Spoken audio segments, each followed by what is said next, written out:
Hi guys, welcome to Train Forever. I'm Andrew Barr, and today we're going to be looking at a 3-day training split that would work nicely for an intermediate lifter finishing up a hypertrophy phase as they transition into more of a strength focus in their training program. Something that I want you to bear in mind as we work through this video is that there's a lot of information that won't be covered. I'm not going to talk about rest breaks, RPE, ramp-up sets, warm-up, or recovery strategy. The video would just be too long. Rather than looking at this as a full program, think of it as a skeleton of a program. There's so much more that goes into a training program than just an inventory of exercises.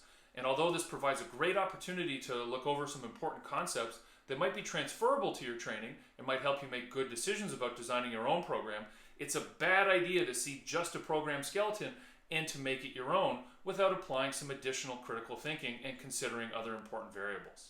Let's start out by looking at the week as a whole. You'll notice that each day has a nearly identical structure. Each training day starts off with 2 main lifts. These exercises are done on their own. They're not superset with anything. You would take longer rest breaks in between those sets to help you have more energy and to replenish your strength, to really give those sets your all. And it's those first 2 lifts that are really going to be the key performance indicators of your progress with the program.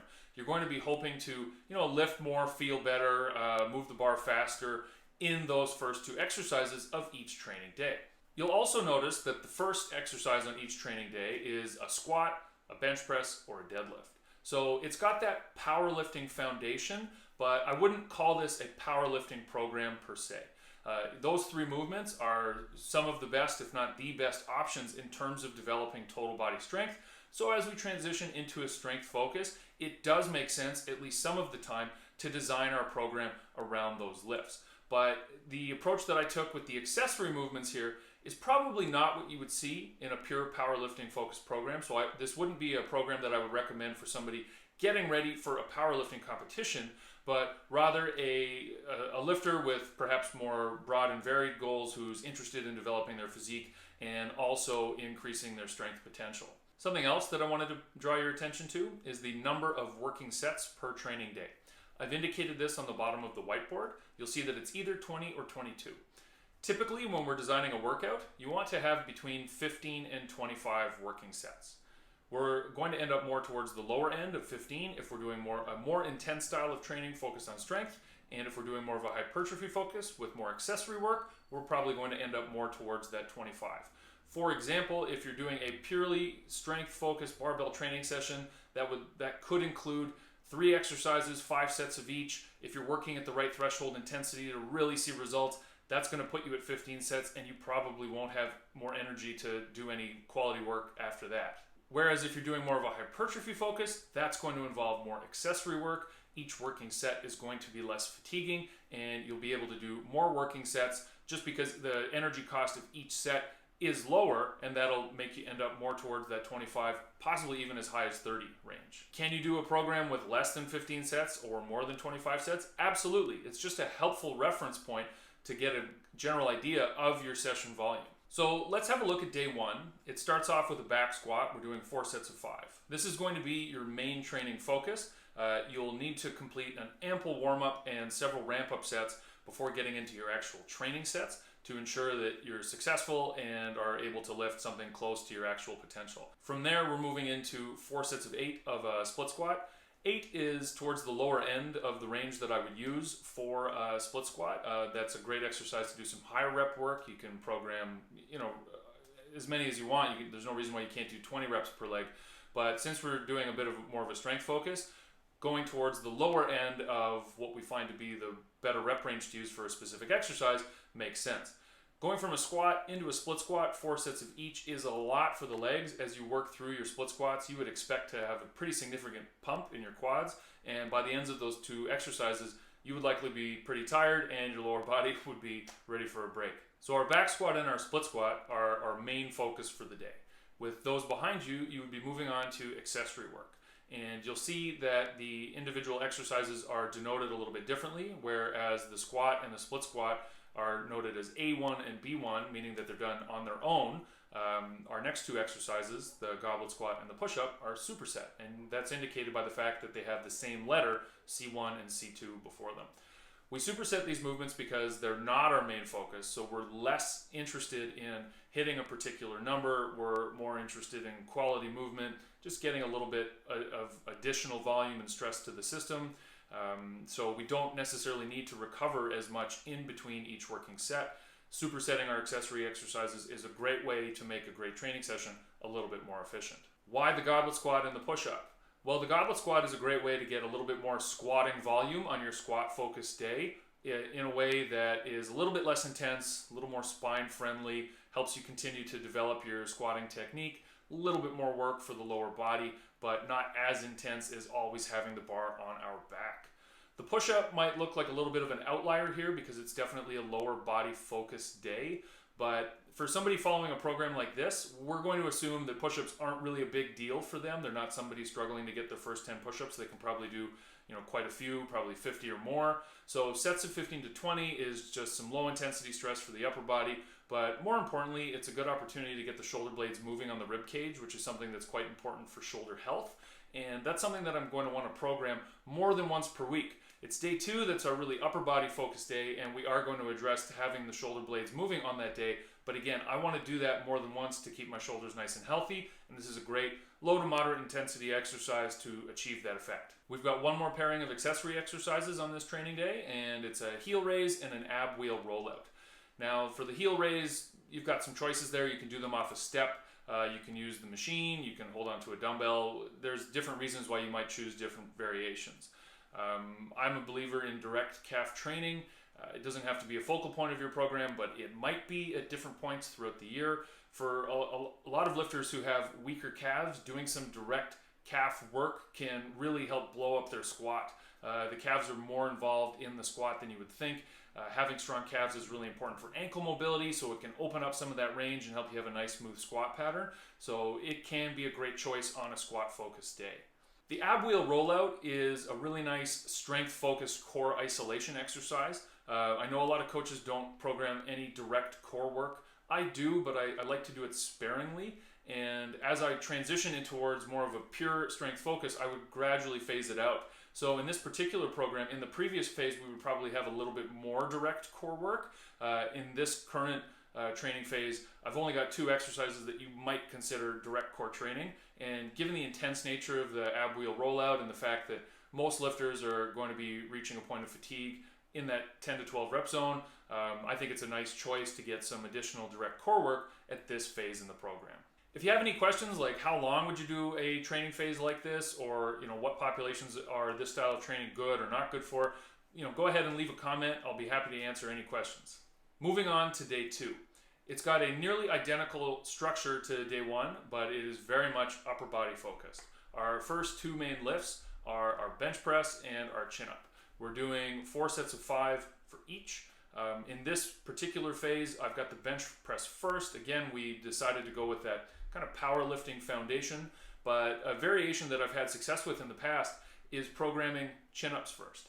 Even though they put significant stress on the lat, and the lat is heavily involved in the bench press, in my experience, hard work in the chin-up doesn't really compromise bench press success, whereas the other way around, it can. So I would expect this lifter to make, following this program, to make a lot of progress with their bench press, maybe a little bit less on the chin-up, but at a later stage, we can try to approach a same style of training and just flip those 2 exercises if we want a more balanced approach to our progress in those 2 lifts. Some of you might be wondering why we're doing 4 sets of 5 and not 5 sets of 5 for our main lifts. Well, I'm a big believer in 5 sets of 5. I use it all the time, but as I mentioned earlier, this phase is a bit of a transition phase out of that hypertrophy focus and more towards that strength focus. So we've got a little bit more higher volume per training session. By not doing that 5th set, which can be so demanding and taxing, it frees up a little bit more energy to really attack some of our accessory work. And it's also a nice way to do things when you've got 2 main lifts, as we've structured here. In our next training phase, we might only have 1 exercise per training day that we're really going to focus on, and that would be a good opportunity to add in that 5th set. After the chin-ups, we're moving on to our accessory work once again, and here we've got an incline dumbbell bench press and a barbell bicep curl. We're doing 4 sets of 10 to 12 each here. Again, this would be the sort of thing that I would think would be very difficult if we had done 5 sets of the chin up and the bench press each. So maybe in our next training phase, we would reduce or take out the incline bench and the curl and instead go for 5 sets of each of the barbell press and the chin up. The chest or the pecs is an interesting muscle group to train. It's quite well leveraged, it produces a ton of force, and it can take a ton of damage. And with that in mind, we can make a lot of progress in training that muscle group by really just hammering it once per week, in contrast with smaller muscle groups that do better being trained throughout the week. So that's part of the rationale for having multiple exercises targeting the chest, both the bench and the incline bench, on the same day. Throughout the course of a year, you might flip-flop where you do incline barbell and flat dumbbell, alternating which one is your strength-focused lift and which one is more of an accessory. This is just how I decided to do it for this particular training phase, and it's an example of how little variations to the same foundation can keep you moving forward while also still being focused on the fundamentals and the exercises that work best. Our last 2 exercises of this training day are a farmer's carry and a face pull. I just wrote farmers on the board because I didn't have enough room, but it's a farmer's carry. You have your choice of how you would load that, kettlebells, dumbbells, or a trap bar, but the bottom line is you're holding something really heavy and you're taking it for a walk. This is a great way to develop dynamic hip stability and grip strength. A lot of coaches like to use them as finishers. I'm not a big believer in the traditional finisher model, but I still think farmer's carries work well towards the end of a session.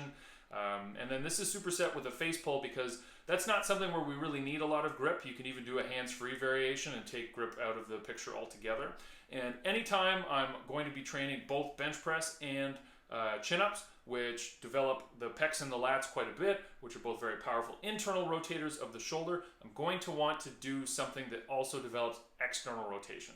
There are a lot of options for that. The face pull is a great one. It's great for shoulder health, and it just helps offset some of that demand of the muscles that are being trained in putting the shoulder into an internal rotation bias.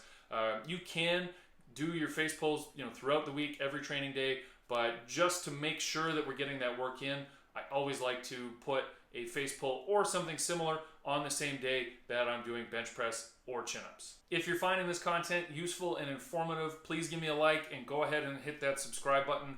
I will be putting out a new video each week to help you get the most out of your training sessions. I really appreciate your support.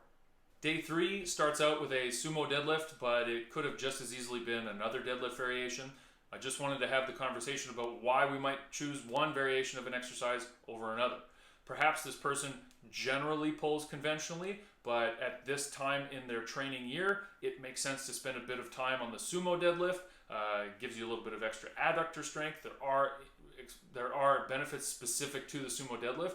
Or perhaps this lifter doesn't do well with conventional pulling at all and they sumo deadlift year round. The bottom line is that we do have some choice over which exercise variations that we use. Our next lift is an overhead press. Once again, for our first 2 main lifts, we're following that same 4x5 pattern for the same reasons that we reviewed when we were breaking down day 2. As we move into our accessory lift, you'll see that we have a bent over row and a lateral lunge. I wanted to take a moment to talk about why I structured the upper body compound exercises in this way. On day 2, we had our bench press and our chin up, which is a horizontal push and a vertical pull. And here on day 3, with the press and the row, we've got a vertical push and a horizontal pull.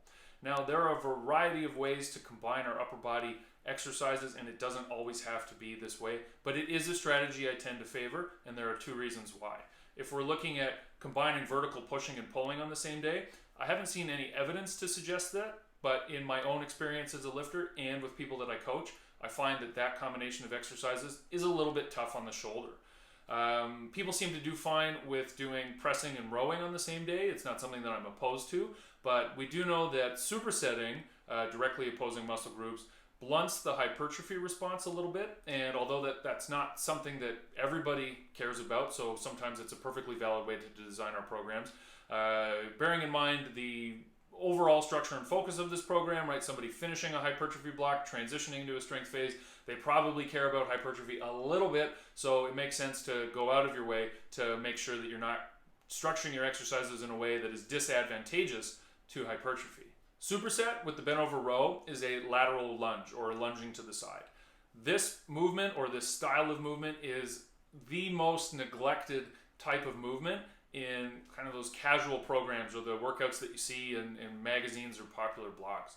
Human movement exists in 3 planes, right? We can go forwards and backwards, we can go side to side, and we can rotate. This is called the sagittal, frontal, and transverse plane. The lateral lunge is a movement in the frontal plane. Too many programs have no frontal plane exercises in it at all. And through all the exercises in this 3-day training split, I've only put in 1. It's honestly not enough, but at least we're addressing it to some extent. It's one of those things that you might not care about. Maybe you're not an athlete and you don't participate in sport that require you to move laterally, but the bottom line is you have a human body and your human body can do that. And it's just not a good idea to become very, very strong in one plane, usually the sagittal, and then completely to neglect the other 2. The lateral lunge is a nice way to develop some strength and resilience in the adductors, and the adductors are heavily involved in squatting and deadlifting. So even if you're just focused in becoming a great squatter and deadlifter, a small amount of lateral lunging is a good choice for an accessory exercise kind of year-round, regardless of what's going on in your program in general. Lastly, we have the kickstand deadlift and a half-kneeling overhead dumbbell press. These are nice choices for a little bit more volume in the same movement patterns that we've built our training day on. The half-kneeling overhead press is a great lower intensity pressing variation to give us a little bit more pressing volume. And I typically like to have at least 1 half-kneeling exercise variation in my program. Maybe not year-round, but at least at some training phases. And given the overall structure of this program, it made sense. And then the kickstand deadlift is a nice single leg or single leg supported exercise to build up a little bit of single leg strength to complement the double leg foundation of this training block. If you're following a training program like this, 3 training days per week is plenty. Maybe you want to be a little bit more active, and that's great. In that case, I would look at adding in a conditioning day, or maybe there's a sport that you like to play, because although you certainly don't need 4 days off, 3 days per week of heavy barbell work is a lot to ask of your body, and it's going to take a lot out of you to recover appropriately, which is really when the adaptations occur. So if my foundation was this program, I would stick to hitting the barbell 3 times per week and then round out my training week with other activities depending on my goals and whatever I enjoy. I hope you thought this video was useful, and if you did, please give me a like and make sure you hit that subscribe button so that you never miss a training tip. And if you head to the description, you'll see a link to download my free guide to developing core strength, as well as my 12-week strength training program specifically for beginners. And you can find information about my online coaching as well. Thanks so much for watching. We'll see you next week.